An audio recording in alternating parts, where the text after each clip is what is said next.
Se eu pedir para você citar o hospital de maior referência do país, possivelmente você vai citar o nome Albert Einstein, que é um nome frequentemente que está no noticiário, inclusive quando alguma figura pública relevante ou conhecida tem alguma complicação de saúde. Só que o Einstein não é unicamente um hospital, é uma instituição gigantesca com várias unidades privadas de atenção primária e secundária, tem mais de 30 unidades do SUS, centro de ensino, pesquisa e com projetos sociais em saúde pública, e além disso também é uma instituição que é vanguarda em tecnologia e inovação no ramo de saúde.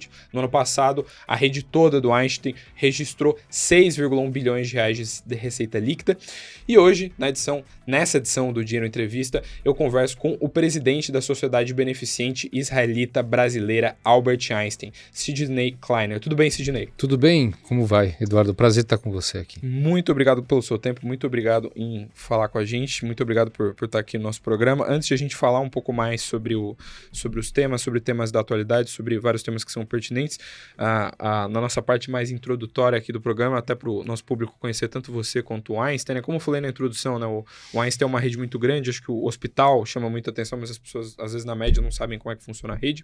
E antes de tudo, eu ia perguntar sobre você, porque quando eu fui fazer o meu dever de casa, além de você tocar a rede toda do Einstein, o senhor também pega no bisturi ainda, o senhor também opera hoje em dia. Aliás, isso eu nunca vou deixar de fazer, Eduardo, porque essa é a grande paixão da minha vida, é ser médico.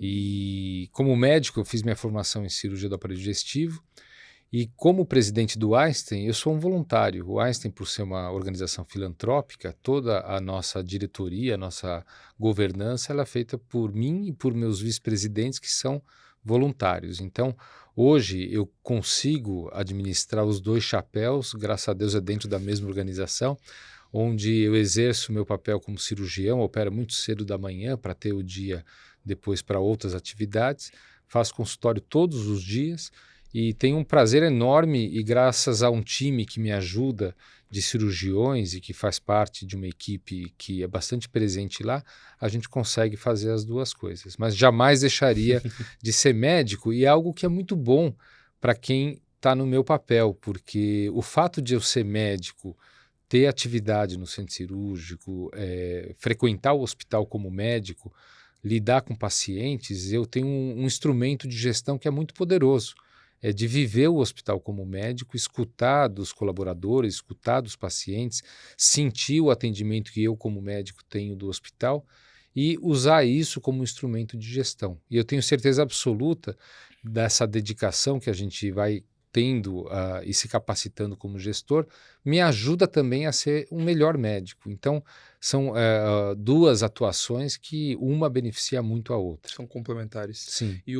Justamente nesse ponto, eu já lembro de um amigo meu que o pai dele era médico, ele me falou isso uma vez, que ele falou, poxa, o pai dele trabalhou com também administração hospitalar, e ele tinha falado assim, poxa, meu pai falou que ele nunca conseguiria fazer o que ele faz se não fosse médico. Na sua visão, é necessário, ou é pelo menos melhor, que alguém que tenha uma posição como a do senhor, que é de executivo, mais gestor de um hospital, seja médico? Isso, na sua visão, é essencial?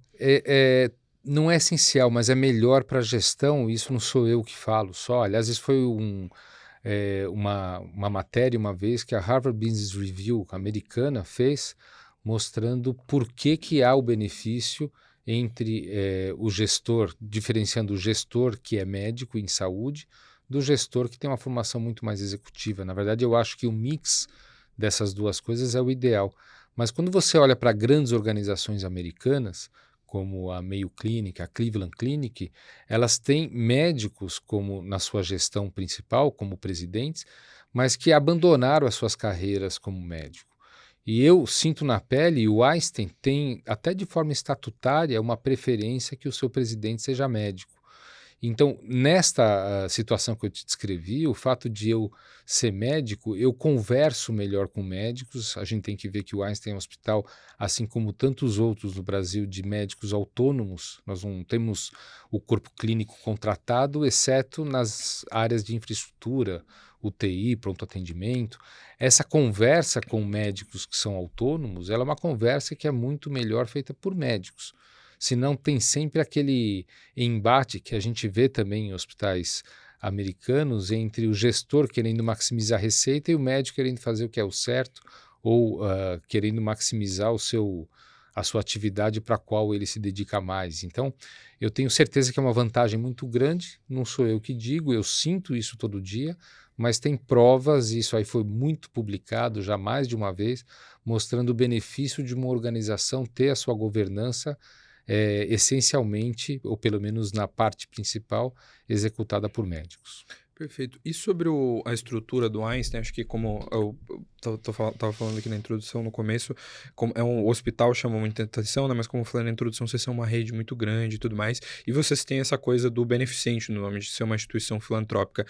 Para quem, assim, caiu de paraquedas, nunca ouviu falar, nunca entendeu muito como é que funciona o Einstein, hoje todos esses bilhões que os Texas geram de receita, eles são destinados internamente? Como é que funciona o Einstein? É uma instituição não lucrativa, digamos assim? Isso, o Einstein é uma instituição sem fins lucrativos. Eu sempre falo que eu dou graças a Deus que nós somos sem fins lucrativos, porque eu não tenho que remunerar ninguém.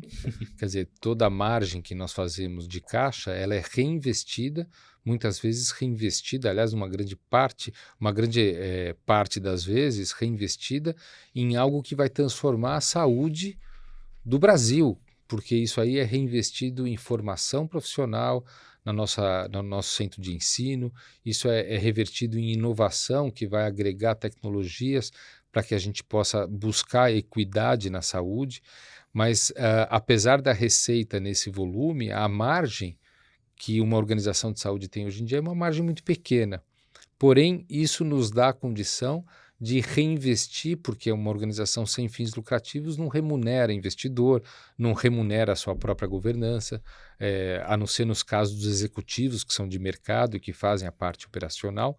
E sendo sem fins lucrativos, a gente tem a condição do reinvestimento em nós mesmos, que talvez até nem fosse suficiente se não fosse a participação de pessoas que veem no Einstein uma forma de, através de doação, capacitar ainda mais o setor da saúde.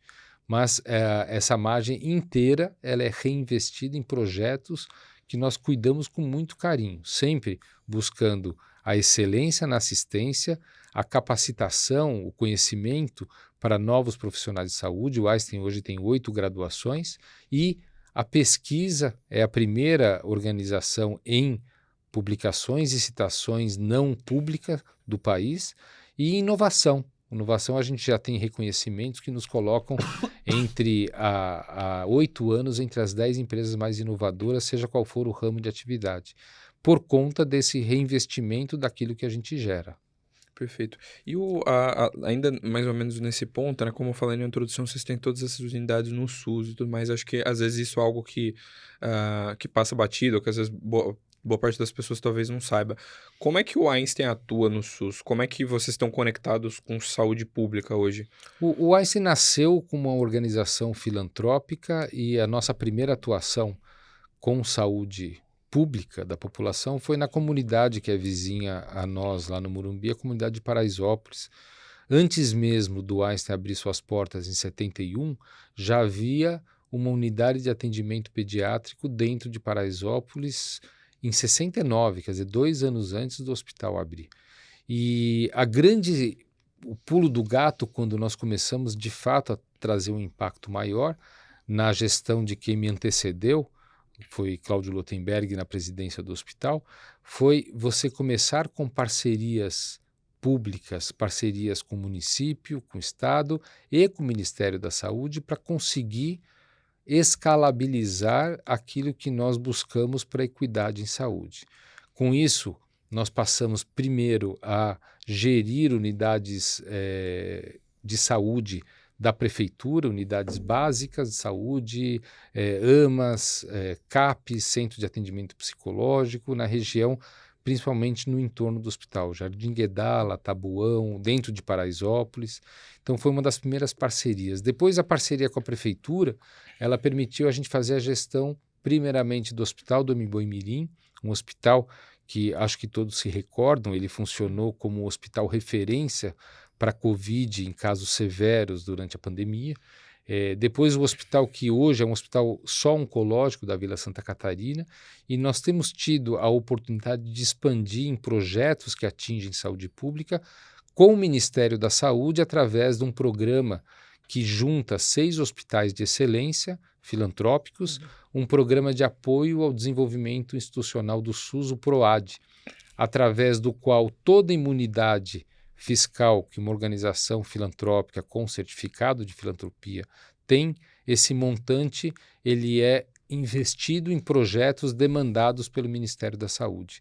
Então, isso chega a ter quase 400 milhões por ano, num triênio mais de 1 bi. De pacientes? De projetos. De projetos. De projetos que envolvem projetos em tecnologia, capacitação profissional, assistenciais, como o programa de transplantes.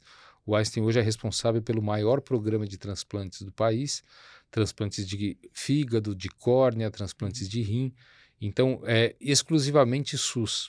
Então, com isso, a gente consegue exercer o nosso papel filantrópico através de ações com saúde pública em todos os âmbitos, na capacitação, na excelência. Hoje, nos hospitais que a gente gere, são 6 hospitais, o 6º a começar suas atividades em outubro desse ano no Mato Grosso, é o Hospital Estadual, o Hospital Central de Alta Complexidade, mas esses 6 hospitais hoje, os 5 em operação, nos dão um número de leitos maior do que o dobro de leitos que nós temos no privado, com uma atividade que ela vai além ainda da assistência hospitalar, porque ela forma profissionais, porque ela tem o programa Saúde na Família aqui perto também do Einstein. Então, é uma atividade cada vez mais escalável e que traz cada vez mais impacto. Por exemplo, a gente pode falar depois, como atendimento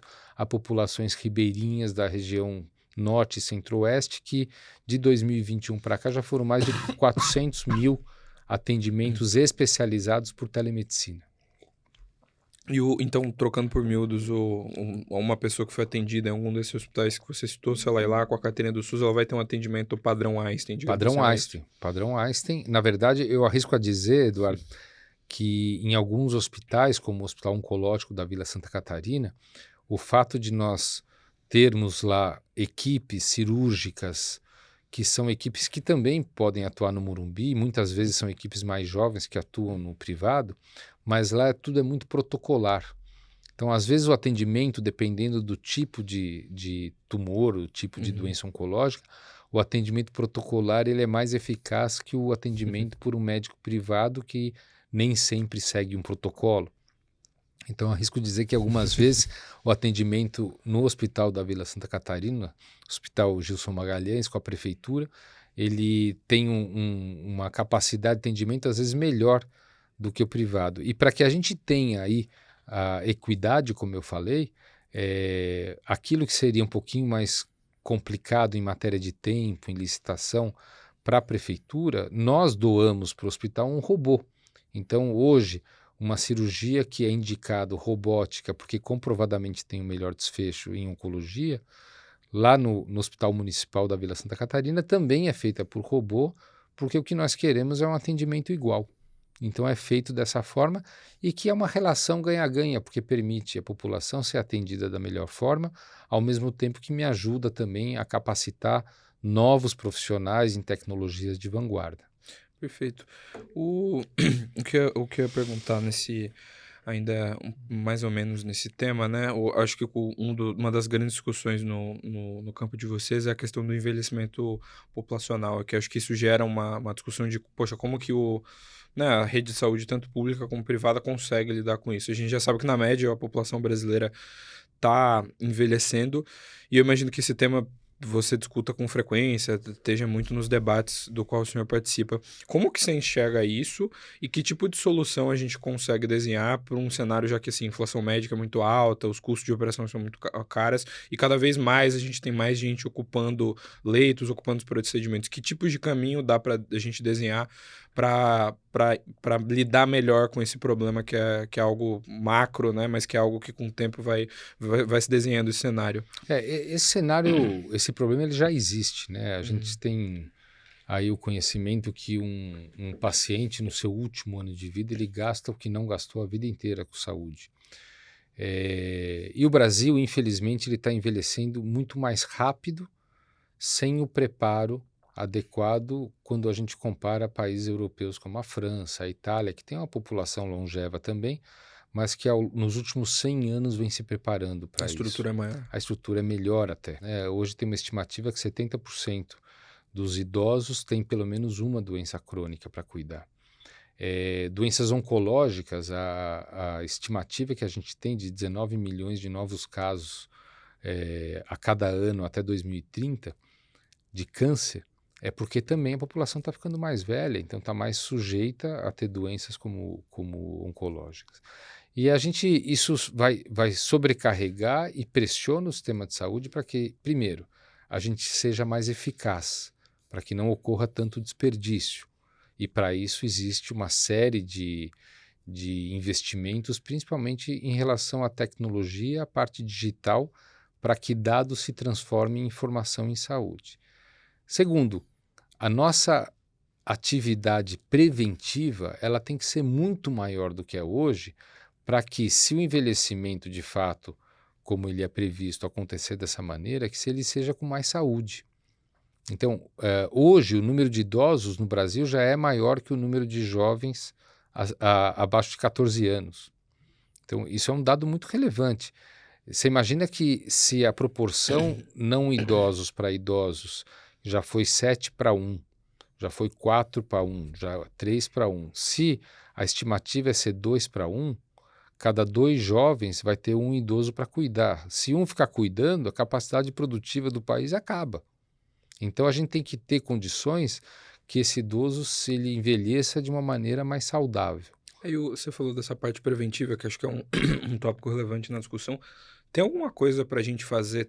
Acho que de um lado, acho que tem 2 caminhos, né? Eu imagino que de um lado é melhorar o atendimento, né? Ter mais estrutura para segurar esse volume de pacientes que vai ser maior. Mas tem algo que a gente consiga fazer na ponta contrária? Você citou esses dados de estimativas de casos, tanto de câncer quanto de doença crônica.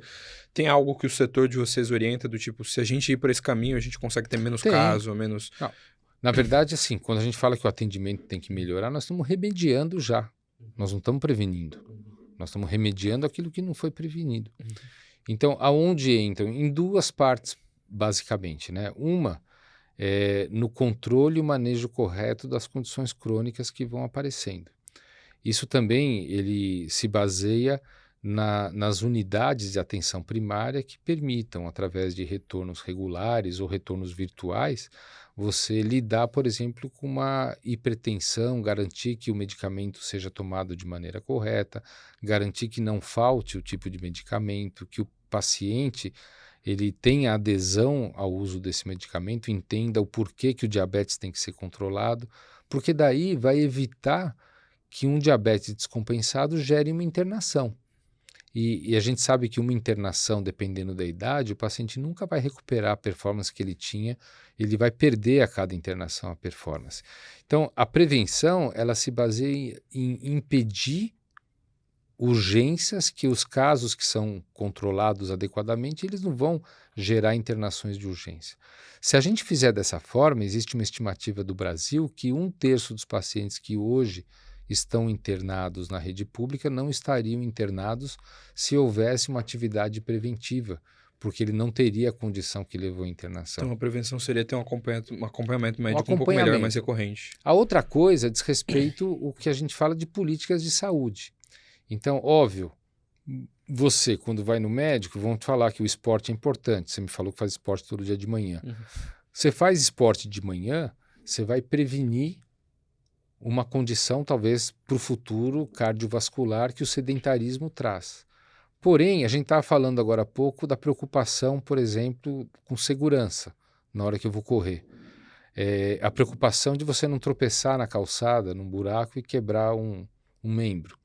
Então, assim, as políticas públicas, elas têm que também serem não pressionadas, mas tem que ser uma exigência para que a gente tenha condições de ter uma vida, hábitos e comportamentos que permitam trazer saúde. Então, poluição, não dá para você ter boa saúde com poluição, não dá para você ter uma mobilidade que demora 2 horas para chegar no emprego, aí você vai ter problema de saúde mental, não dá para você estimular um paciente a caminhar na rua quando a segurança não permite, ou a rua é escura, não dá para você incentivar um jovem a fazer esporte quando não tem quadras para ele fazer o esporte que ele mais quer. Então, assim, toda essa parte de prevenção, ela também inclui políticas públicas que não necessariamente são de saúde, mas de bem-estar e de boa qualidade de vida. Isso também vai trazer melhor saúde. E a educação da população, algo que o Einstein também vem investindo nos diferentes canais ou até em contato com a mídia mesmo, com veículos de mídia, é trazer uma literácia um pouco de saúde para a população geral, para entender que é importante o check-up da próstata, porque senão a gente vai continuar na rede pública atendendo cânceres em estágios avançados, quando na rede privada o câncer aparece em estágios bem mais precoces, porque existe o acompanhamento para isso. Perfeito. Falando um pouco sobre a operação de vocês, a gente já falou mais ou menos como vocês funcionam, a estrutura e tudo mais, e a gente até estava comentando antes de ligar as câmeras aqui que vocês têm um projeto aqui em São Paulo, né, que vocês estão levantando. Quando eu tinha ido para Santo Amaro, lá eu passei na Marginal, eu tinha visto. E eu lembro que até quando foi que o senhor vinha aqui no programa, alguém falou, poxa, pergunta para ele o que é aquilo lá e tal. O que vocês estão exatamente construindo lá e o que vai ser essa nova unidade, dá para chamar de nova unidade do Einstein? Sim, lá o Einstein no momento, aliás, eu acho que nunca deixou de ter um momento em que a gente pensa em expansão para atender melhor o nosso paciente, tanto no público quanto no privado, né? Em relação a essa unidade que você viu, num empreendimento grande chamado Parque Global, nós estamos construindo o nosso centro de terapias avançadas em oncologia e hematologia. É um hospital totalmente voltado ao câncer, um hospital de mais de 200 leitos, onde tudo relacionado à oncologia vai ser feito lá, inclusive com um edifício do lado, que é o centro médico, onde aquilo que é ambulatorial pode ser feito tanto na base de tratamentos como na parte de consultas, de consultórios e aquilo que é ambulatorial. É um centro de avançado de terapias, porque incluirá também a nossa pesquisa de vanguarda. O Einstein é um das quatro organizações hoje que tem pesquisado e tratado com sucesso com biologia molecular, as CAR-T-cells ou NK-cells tumores, principalmente da parte hematológica, com sucesso, algo que a gente precisa cada vez mais investir para que torne acessível à população como um todo. A parte de ensino também vai para lá, para residência, formação em oncologia. Então, lá vai ser todo o nosso atendimento voltado ao câncer, tornando o Hospital da Vila Santa Catarina, que hoje, quando um procedimento é indicado e não há naquele hospital, ele vem fazer no Morumbi. Ele vai passar a fazer lá na nossa unidade de câncer, lá no Parque Global. Paralelamente a isso, nós estamos expandindo também em Pinheiros para um hospital de média e baixa complexidade, para tirar do Morumbi e poder descentralizar um pouco o atendimento de cirurgias com menor complexidade, que acaba ocupando salas cirúrgicas e leitos que não são voltados para baixa complexidade, sim preparados para lidar com casos ultra complexos. Então, quando você usa um caso que não é complexo num leito ultra complexo, você está desperdiçando o recurso. Então, nós estamos expandindo também para evitar o desperdício de recurso aí num hospital em Pinheiros. Perfeito.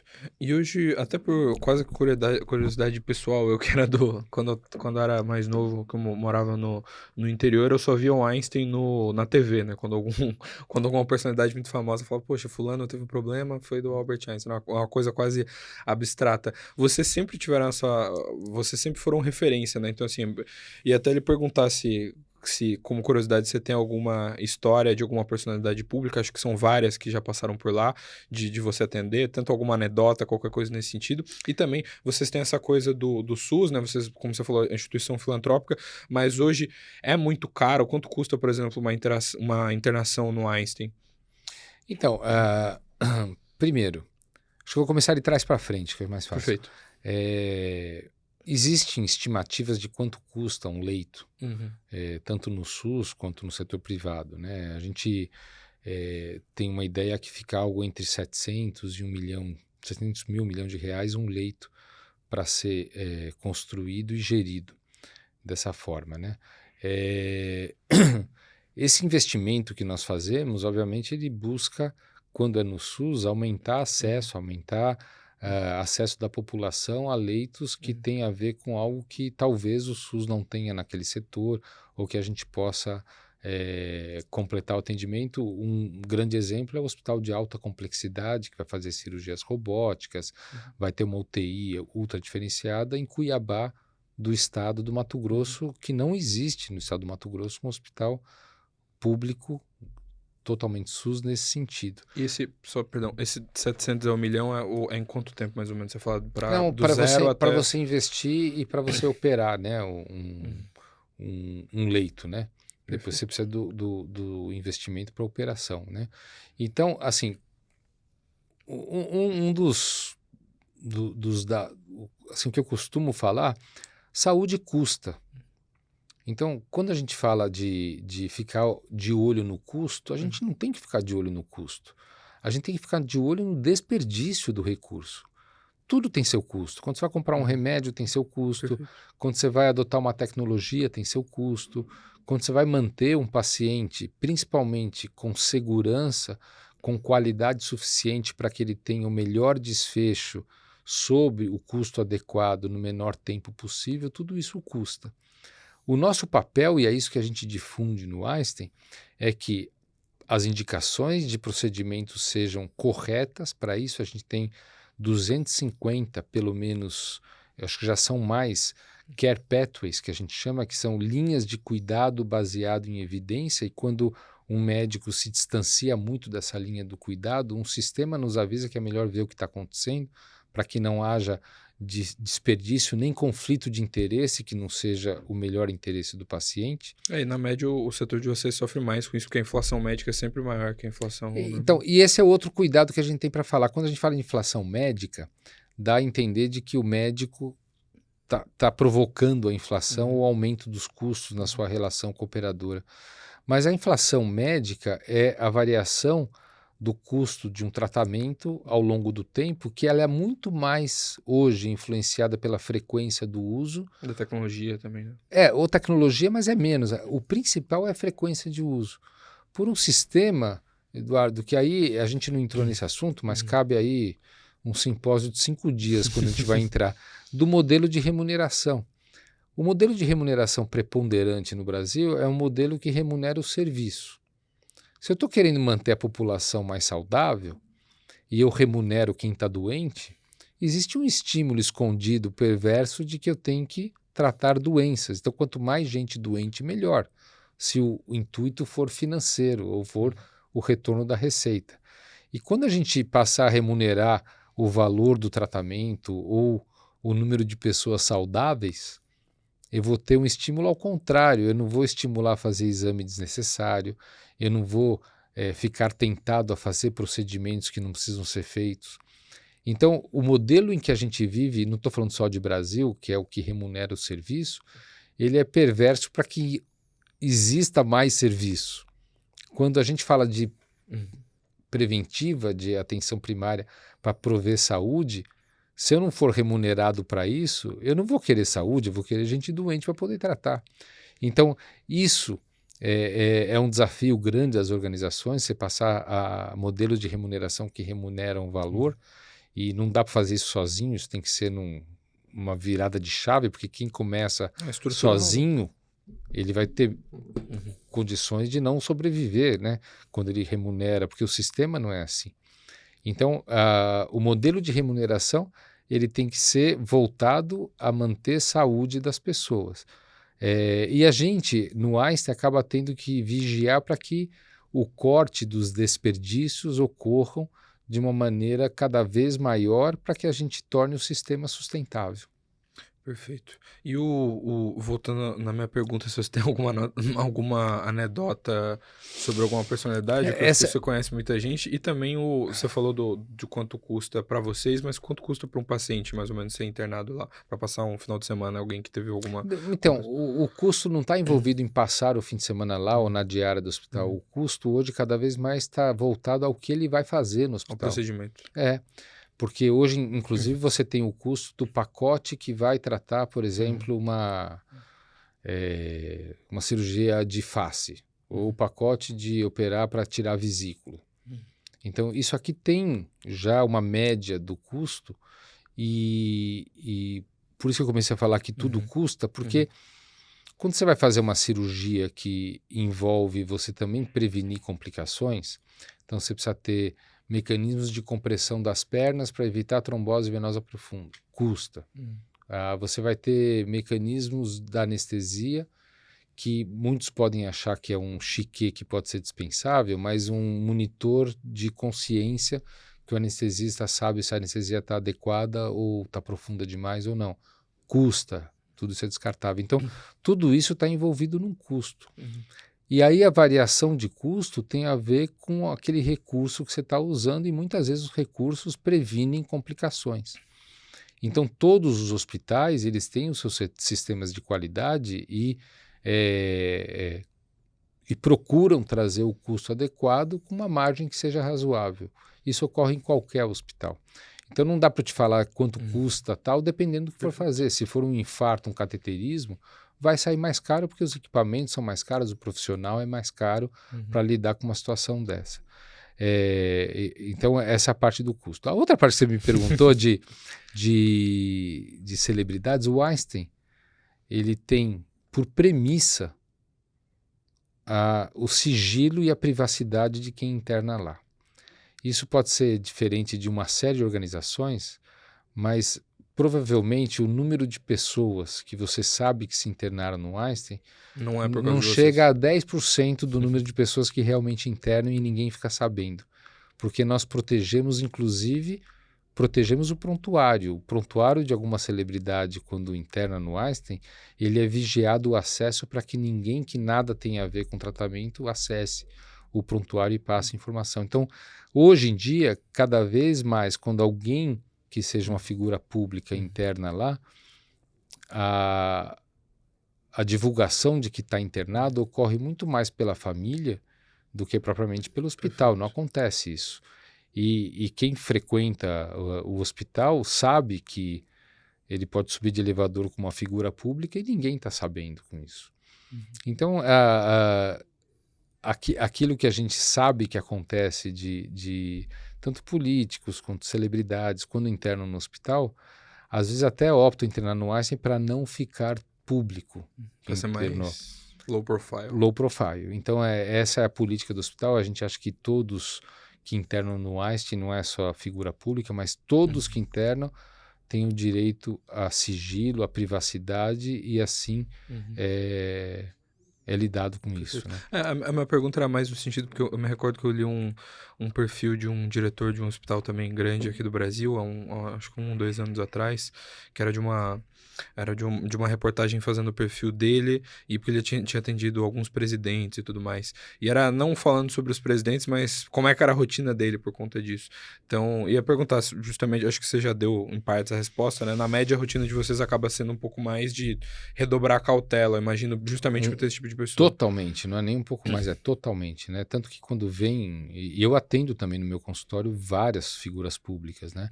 E quando eu vou internar uma figura pública, eu aviso de antemão, olha, vai internar esta pessoa, talvez seja bom uma entrada privativa, para não passar no meio do átrio, onde tem um café, por exemplo. Então, a gente tem uma preocupação ainda acima daquilo que é razoável quando interna uma figura pública. Isso vocês foram desenhando ao longo do tempo, esses protocolos? Isso faz parte da nossa cultura, desde que o Einstein foi fundado, e esse mês a gente faz 70 anos de existência, né, desde a nossa fundação. Estamos muito felizes pelo marco dos 70 anos, mas a nossa sociedade ela foi fundada com base em 3 grandes premissas. A primeira era a excelência do atendimento à saúde, que já se falava em 1955, no momento da fundação, a geração do conhecimento, que inclui a capacitação e a pesquisa e novas formas de tratar, e principalmente a responsabilidade social, quer dizer, a retribuição que os fundadores, médicos, visionários, e um grupo de médicos representando a comunidade judaica tiveram em retribuir à sociedade maior pelo acolhimento que essa comunidade teve no momento da sua imigração ao país. Então, essas premissas, geração do conhecimento, a responsabilidade social e a excelência do atendimento, né, à saúde, elas se transformam hoje nos 3 grandes pilares do Einstein, que é o atendimento como um sistema integrado de saúde, é um pilar, com qualidade, com segurança. O segundo, que é o ensino e a educação.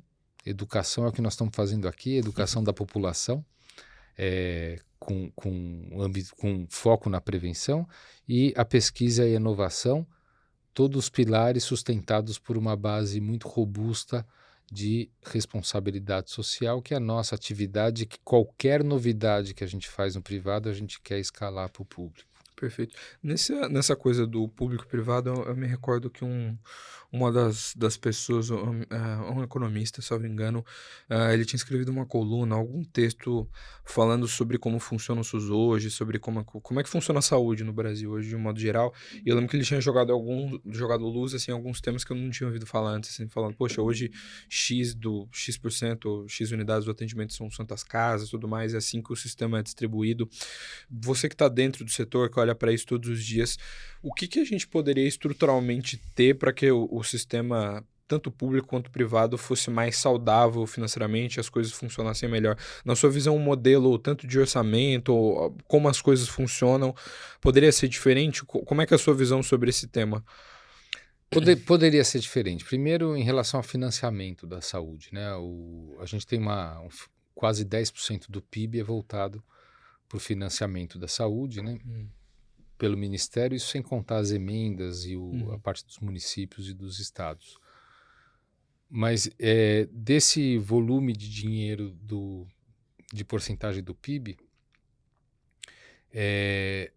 numa população em que quase 80% usa única e exclusivamente o SUS, ele recebe nem 50% do budget da saúde vai para esses 80%. Ou seja, existe aí um subfinanciamento. Um descompasso. Um descompasso, né? Quer dizer, a grande parte do investimento em saúde não vai para 80% da população, que é aquela que mais usa o SUS. E aí nós temos enormes desafios de gestão, de coordenação do cuidado, né? Quando eu falo coordenação do cuidado, a gente tem a atenção primária, que é voltada à parte preventiva e que dentro da nossa Constituição seria um objeto dos municípios, as unidades de atenção primária, unidades de ambulatório, unidades de pronto atendimento, quer dizer, a atenção primária voltada à manutenção da saúde e à prevenção pelo município, a atenção secundária sendo referendada pela atenção primária em redes de referência, então eu não preciso ter um centro de atenção secundária em todo o município pequeno, eu teria um para onde o município refere, ou até hoje em dia com tecnologia, com telemedicina. E a atenção terciária, que seria a alta complexidade, em grandes centros de referência. Quando a gente coordena esse cuidado, como acontece em países como a Suécia, como a Holanda, como a Dinamarca, você tem uma economia de recurso desperdiçado. Tanto que esses países usam 6% do PIB para a saúde e têm a saúde muito melhor. Então, no Brasil, infelizmente, a gente vê que ao longo do tempo, municípios muito pequenos, até por interesse eleitoreiro, têm hospitais de alta complexidade que estão pouco ocupados ou que perderam a capacidade de sobreviver de manutenção, né, quando trocam uma gestão, mas entrega um hospital que naquela região não está funcionando como um centro de referência. Então essa coordenação do cuidado, ela tem muita oportunidade de a gente mexer no nosso país, muita. Então você tem municípios que têm hospital terciário e não tem atenção primária, e que vai viajar muito longe para ter a atenção primária.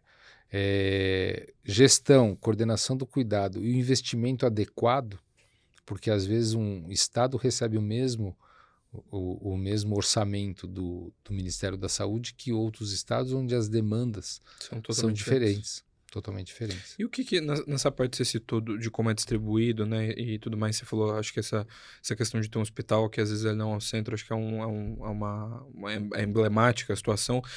O que daria para fazer mais em termos de governança, assim, teria a estrutura do ministério teria que ser diferente, teria que ter algum cargo só para isso, o que poderia mudar na estrutura para evitar ter esse tipo de problema? Não, eu acho que o Ministério tem uma estrutura muito capaz e com pessoas muito boas trabalhando. É, a parte do interesse da saúde, né, você tem outros interesses. Então a gente pode falar aí das emendas parlamentares, das emendas voltadas à saúde, muitas vezes não chegam na saúde, municípios pequenos que têm um budget para investir e não tem como fazer esse investimento. Na verdade, eu acho que o que a gente carece é de um bom programa ao longo do tempo e não ao longo do mandato.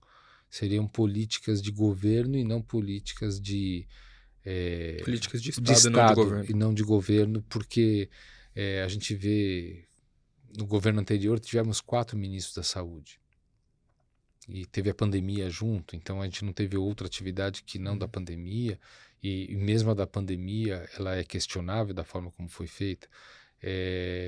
Hoje o nosso governo tem alguém que é extremamente importante como ministro e que está tentando recuperar o programa de vacinação, tentando trazer mais atendimento especializado para pessoas que carecem, né? E a gente tem tido a oportunidade, o Einstein, de interagir com o setor público nesse sentido. Então, nós gerimos um hospital em Salvador, em que a conversa com o governo da Bahia mostrou que uma das carências de Salvador é o atendimento ortopédico, filas de mais de 5 anos, com pessoas produtivas que não podiam trabalhar por lesão ortopédica. E nós fizemos com o governo da Bahia uma parceria e do zero subiu o hospital ortopédico do estado da Bahia. Esse hospital, em um ano com a nossa gestão, teve 18 mil atendimentos, 7 mil cirurgias, inclusive cirurgias que não eram e nunca foram realizadas no estado da Bahia, com síndromes raras sendo operadas. Então a gente consegue aí trazer uma produtividade que antes não existia. Então, também dentro do que você me perguntou de soluções, a parceria público-privada ela se apresenta de um modelo mais ágil, com metas de produtividade, em que você não perde tempo para consertar uma situação como a lei exige licitações e contratações. Então, lógico que a gente tem uma série de parcerias público-privadas, mas eu vejo a diferença que nós causamos quando passamos a gerir, por exemplo, um ente público. Aconteceu em Aparecida de Goiânia. O Einstein entrou, a ocupação do hospital era lotado sempre, taxas de complicações altíssimas, úlceras de pressão, que é escara de paciente deitado na UTI, era 100%. Em 3 meses, a taxa de ocupação passou a 70%, melhorando a eficiência, giro de leito. O hospital, que era municipal de Aparecida de Goiânia, passou a atender municípios vizinhos e a taxa de úlcera de pressão da UTI caiu a 0. Então dá para fazer. Então eu vejo um futuro em que a parceria público-privada ela tem um papel muito importante para que a gente melhore a saúde da população. Na sua visão, isso deve ser um dos ou o principal caminho para a gente aumentar essa equidade no acesso à saúde? Um dos caminhos. Principalmente nas áreas em que o SUS não domina tanto, que não é a atenção primária, em que o SUS faz um papel muito relevante. Mas, por exemplo, quando a gente fala em adotar tecnologia, algoritmos, inteligência ampliada, Big Data, seria um começo muito do zero, onde nossa organização, por exemplo, já está fazendo impacto há muito tempo. Hoje, mapeando populações vulneráveis, comparando com eventos climáticos. Então, parcerias para que a gente atue na saúde pública, existe aí uma avenida de oportunidades. Perfeito. Eu acho que é isso que deve tapar essa lacuna que tem algumas coisas no SUS, porque eu me recordo que sempre que vem essa discussão, às vezes até uma discussão que vem nas redes sociais, né, sobre o funcionamento do SUS, sobre quanto que deve destinar de orçamento, qual o papel do Estado na saúde, às vezes as pessoas discutem e aí fica aquela coisa meio, aquela discussão das pessoas que precisaram do sistema, né? Às vezes tem uma pessoa que fala, poxa, eu tive um problema assim assado, fui pro SUS, o atendimento foi ótimo, eles conseguiram me suprir. E tem outra pessoa que teve um problema que era muito mais simples e ela falou, poxa, me faltou tudo, eu não consegui ter o que eu precisava. Na sua visão, essa parceria público-privada, ela deve ser suficiente para cobrir essas lacunas e fazer com que o SUS seja mais equânime? E tem uma explicação para o SUS ser tão díspar nessas situações? Porque às vezes tem um paciente que foi lá, teve um problema super complexo e teve tudo, e outro que acabou não conseguindo o que precisava? Então, a nossa Constituição fala que o SUS é tudo para todos, né? Uhum. E a gente tem dentro do sistema que está na Constituição, que é universalizante, que ele é integralizante, e você dá o direito à saúde a todos, existem uma série de questões em que falta financiamento para a gente conseguir dar um melhor tratamento. Se a parceria público-privada não é a solução, ela é uma das fortes candidatas a ser uma solução importante. Por exemplo, na medicina de alta complexidade, que você falou, o paciente recebeu tudo que podia, mas a gente não tem centros do SUS em todo lugar capazes disso. Faltam cardiologistas na região norte e nordeste para aquilo que o que a Organização Mundial de Saúde recomenda com especialidade, num país onde a doença cardiovascular é que mais mata. Mas no Sudeste tem. Então, no Sudeste, porque todos os médicos são atraídos a trabalhar onde estão os maiores centros hospitalares, né? Então, você fazer parcerias com o privado permite, talvez, levar especialistas aonde especialistas não chegam. Ou, como eu te falei, no Teleames, que é o nosso projeto junto com o Ministério, para levar atenção secundária, consulta especializada em 12 especialidades, para populações que, para chegar num centro de referência, demoraria 24 horas de barco. Então, assim, a oportunidade dessas parcerias, ela existe para que você consiga levar a melhor medicina, a melhor prevenção em lugares onde não tem. Mas, de novo, em lugares onde não tem, talvez dentro do Sudeste ou no Sul, talvez eu não tenha um impacto tão relevante quanto eu estou tendo em Salvador. E falta alguma coisa regulatória, algo nesse sentido, para ter mais parcerias públicos-privadas? Que tem algum gatilho para a gente conseguir resolver esse problema? Não, na verdade tem a oportunidade, né? A oportunidade. Hoje existe já um movimento dentro do governo do Estado de São Paulo, por exemplo, de você parcerizar para a gestão dos hospitais, da grande maioria. Assim, talvez as organizações privadas terem o interesse maior de ter esse tipo de parceria, especialmente organizações que têm muito a acrescentar, né? Mas tudo depende de propósito, de valor da organização, né? Então, se a gente coloca como propósito levar uma gota de Einstein a um número cada vez maior de seres humanos para terem vidas mais saudáveis, esse é o propósito, essa é a essência do Einstein. E eu vou fazer de tudo para poder cumprir esse propósito. Perfeito. Nessa coisa da democratização, que eu queria perguntar, que assim, me recordo que eu falei com um amigo no final de semana, que eu conheci do mercado financeiro, e ele me falou, poxa, eu tô com um problema de hérnia aqui e eu vou precisar operar, porque ele já se estendeu. E ele estava me relatando que ele falou, poxa, eu tive, aí chegou no ponto que eu preciso operar e tem dois caminhos, tem um procedimento menos invasivo e um mais invasivo. Ele falou, poxa, óbvio que eu queria, né, o menos invasivo, mas o menos invasivo, putz, o plano não cobre. Ele falou que só a broca lá da cirurgia, não me recordo se é uma cirurgia robótica ou não, custava algo em torno de 30, 35 mil reais. E a gente sabe que tecnologia dentro da medicina é diferente dos outros setores, né? Quanto mais tecnologia que você tem, acaba ficando mais caro. Tem algum caminho para a gente resolver isso ou minimizar essa questão, fazer com que esses tratamentos de ponta sejam mais baratos ou ficam... A gente tem um ambiente que tudo... Eu sei que parece um problema sem solução, né? Mas tem algo que dá para fazer nesse sentido? Na verdade, Você fez a pergunta que eu adoraria que alguém fizesse para mim, porque essa é a minha área. A hernia inguinal, ela é a minha área. Eu posso dizer que 1 ou 2 vezes por semana a gente está operando dessa forma. Mas você fez uma pergunta, uma colocação que eu não concordo, né? De que a tecnologia torna o procedimento mais caro, quando não é verdade, né? Por quê? Porque a relação com uma operadora de saúde talvez seja muito pontual para aquele procedimento. Mas se você pensar em economia da saúde, ela é muito mais ampla do que aquele procedimento. O teu amigo, dependendo do procedimento, ele está de volta ao trabalho num tempo de internação muito menor do que seria numa cirurgia convencional. E eu fui operado de hérnia faz 25 anos convencional. Naquela época eu operava a hérnia convencional e mandava todo mundo sair da cama no dia seguinte, queriam me xingar. Quando eu fui operado, 2 dias sem pisar o pé no chão, hoje já não brigo para ninguém sair da cama.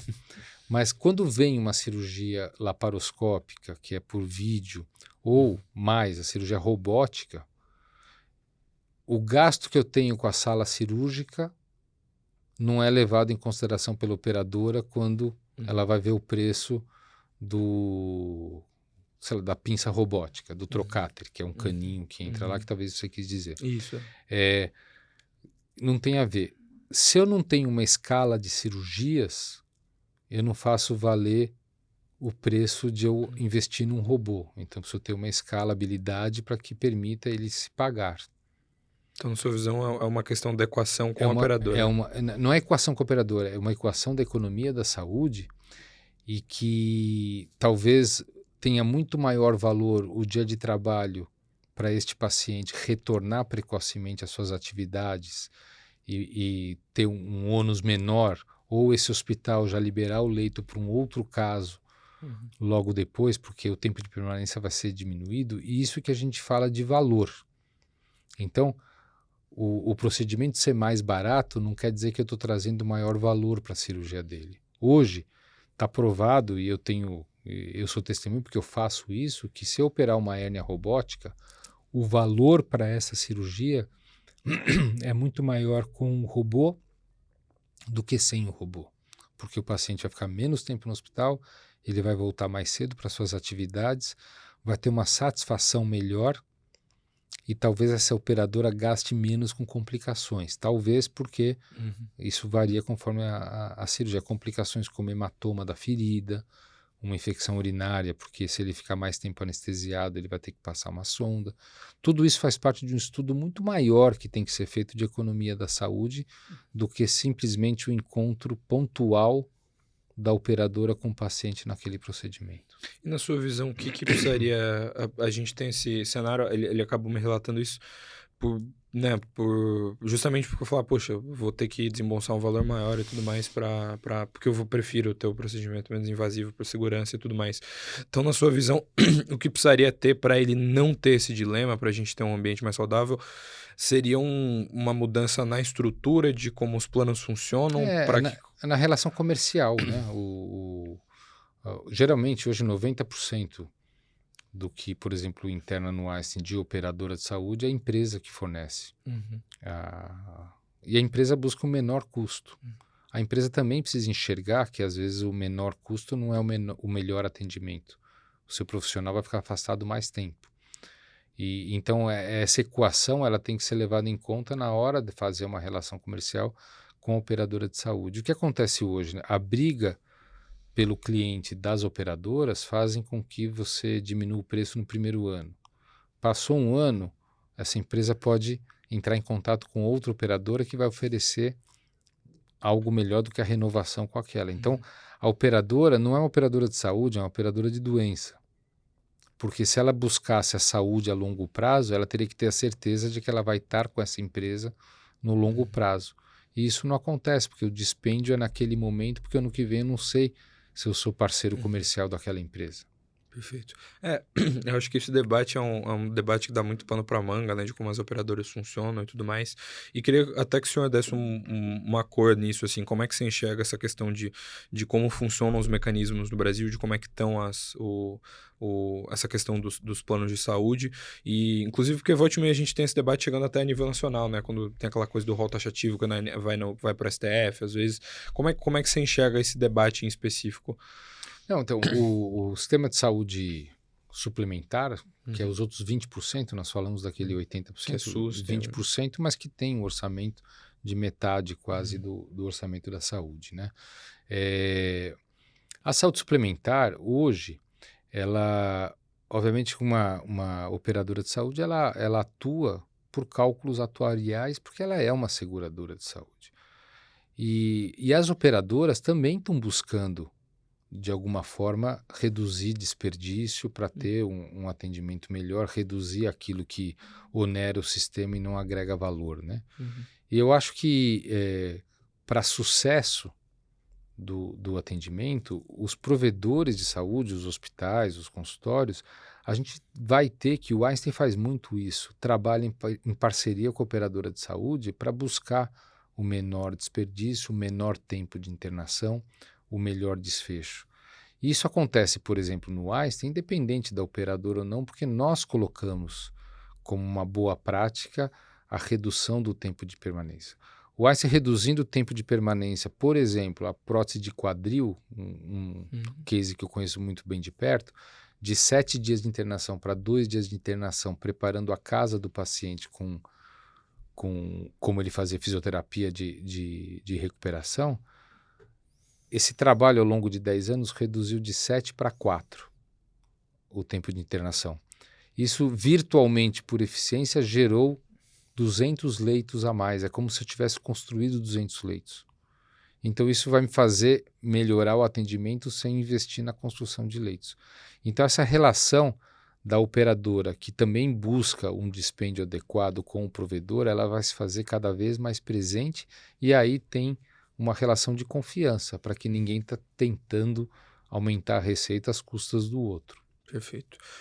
Só para a gente tocar nesse tema, eu já vi algumas entrevistas suas falando sobre mudanças climáticas. Acho que é um tema que, obviamente, talvez um dos debates maiores da atualidade, abarca todos os setores. E eu vi uma entrevista sua falando sobre como esses temas afetam problemas respiratórios, né? Como o fato de a gente ter mudanças climáticas fazem com que as pessoas tenham mais problemas respiratórios. Eu acho que assim, você foi uma das primeiras pessoas que eu vi falar assim, poxa, isso aqui, o impacto real, isso aqui, os problemas que isso traz e tudo mais. E eu queria que você falasse um pouco para o nosso público, assim, quais problemas a gente vai ter no futuro por conta da gente ter esse tipo de cenário de mudança climática, e o que a gente pode fazer, tanto, acho que assim, os temas de reduzir poluição e tudo mais, acho que já são amplamente conhecidos, mas que tipo de coisa o que o sistema de saúde vai ter que fazer para lidar com um futuro que é um futuro de mudanças climáticas? Bom, falando especificamente nos sistemas de saúde, né? Os sistemas de saúde estão aí para atender saúde, né? Eu falei muito sobre a parte respiratória na época das queimadas do ano passado, né? A gente teve Uhum. aquelas queimadas que cobriram 60% do território nacional, considerando o Cerrado, Uhum. interior do estado de São Paulo. Isso trouxe partículas para o ar que quem já tem alguma doença respiratória piorou, quem não tem passou a ter, pelo menos de forma aguda, o que sobrecarregou os hospitais, pronto-atendimentos, a atenderem esses casos. No Einstein mesmo, o pronto-atendimento parecia uma fase sazonal de gripe, de tanto caso respiratório. Como que a gente preveniria uma piora respiratória no caso daquela situação? Com máscara. Só que o paciente tem que ser avisado, olha, tem uma queimada a X quilômetros daqui, é melhor você usar máscara. Aquela unidade de atendimento que você frequenta fechou porque estava no meio do fogo, eu tenho que ter um plano para ir para outra unidade de atendimento para fazer a minha prevenção, meu tratamento Uhum. da quimioterapia. Então, como é que o sistema de saúde participa disso tudo? Primeiro, o sistema de saúde ele também gera carbono e impacta o clima no sentido de dar desses extremos de temperatura. Os extremos climáticos, sejam enchentes, ou ondas de calor, ou ondas de frio, sempre vão trazer algum tipo de consequência à saúde humana, e na maioria das vezes não é nem respiratória, ela é cardiovascular. Mesmo os problemas respiratórios que possam vir, eles não são maiores que doenças cardiovasculares por causa de extremos climáticos.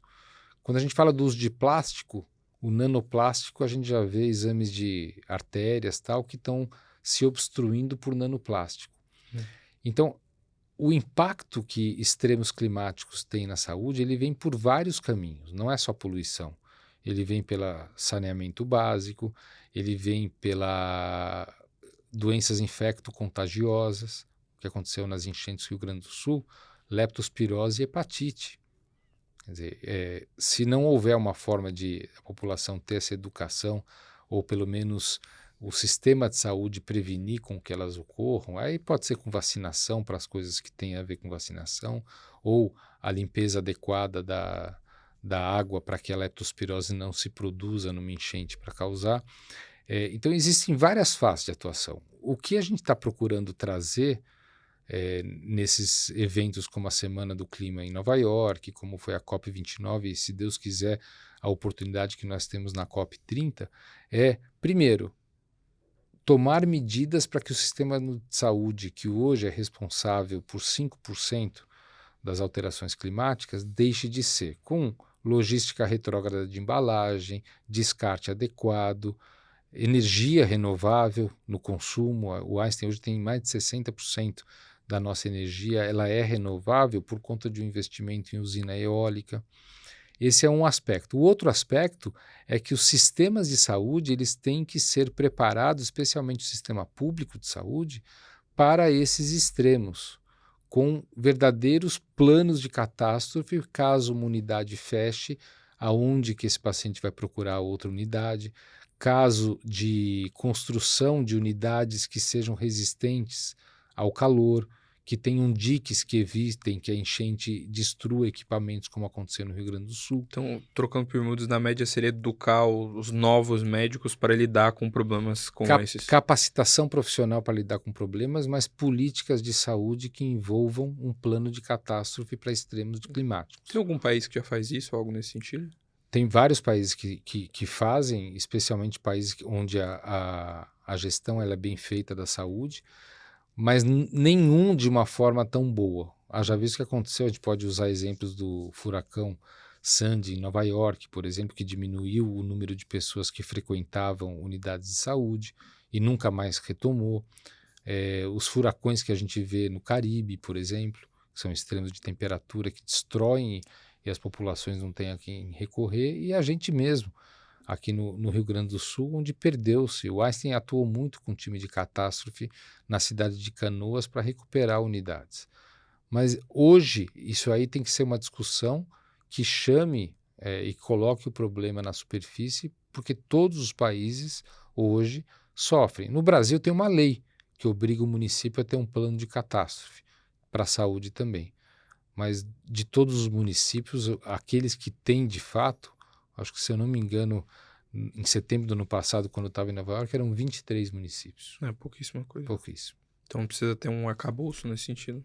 E a gente vem procurando trazer o holofote para essa resiliência necessária para os sistemas de saúde.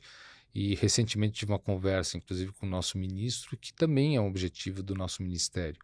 E a gente vai, se Deus quiser, desenvolver essa conversa. Perfeito. E na média, só nessa parte dos problemas respiratórios, né? Na média, por conta do contexto que a gente tem hoje, então, na média, é possível dizer que cada vez vão ter mais problemas se a gente ter o panorama do jeito que a gente está. É isso mesmo. Cada vez haverá mais problemas e a gente terá que estar melhor capacitado e organizado para lidar quando esses problemas aparecerem. Haja visto, chuvas estão ocorrendo no sul novamente, né? Será que houve algum aprendizado do ano passado para cá? Eu espero que sim. Perfeito. E se encaminhando para o final do programa, a gente tem um momento aqui que a gente fala mais perguntas de um bate-bola mais rápido, para você responder mais ou menos em uma linha, momento quase Marília Gabriela aqui do nosso programa. E queria lhe perguntar mais sobre você, né, sobre o seu perfil. Queria lhe perguntar, tem algum líder de referência seu, algum chefe que você teve, algum médico que lhe orientou, algum professor? Essa é a pergunta que eu sempre sou injusto, porque a pessoa sempre quer citar todos os nomes possíveis para não deixar ninguém chateado, mas eu peço que você cite algo. Ou pode ser alguém eu vou citar o primeiro modelo de médico como cirurgião do aparelho digestivo, e que para mim, eu brinco que não tem uma semana que eu não lembro de uma frase. É o professor Henrique Walter Pinotti, que era professor titular da cirurgia digestiva do HC, com quem eu convivi um bom tempo, foi orientador do meu mestrado, que Deus o tenha em bom lugar, ele faleceu, mas com quem eu aprendi muito não só de cirurgia digestiva, mas aprendi da vida. Perfeito. E se tem algum livro, alguma obra de arte, algo que influenciou na sua carreira? Acho que foram tantos livros, Eduardo, que a gente lê. Pode ser um recente, especialmente, então. Olha, o livro que eu tenho lido recentemente, que eu tenho o hábito de não conseguir terminar livro, que eu fico entusiasmado com o livro, começo a ler, depois eu me entusiasmo por outro, não acabei aquele. Tento usar aplicativos que me dão as mensagens principais dos livros.